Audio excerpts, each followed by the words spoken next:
শেয়াল ও ভাল্লুকের বন্ধুত্ব।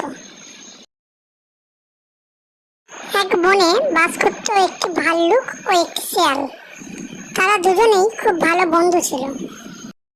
একদিন তারা নদীর ধারে শ্মশানে পৌঁছালো। সেখানে ঝড় বৃষ্টির মধ্যে তারা একটি আধপোড়া মৃতদেহ দেখতে পেল। এই দেখে শিয়াল ভাল্লুককে বলল, আহা, কি সুন্দর খাবার পাওয়া গেল।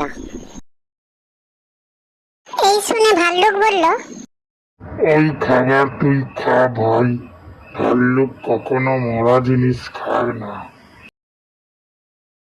শিয়াল সঙ্গে সঙ্গে সেই পোড়া মাংস খেতে গেল। যেই না সে মাংস মুখে দিল, অমনি তার জিভ পুড়ে গেল।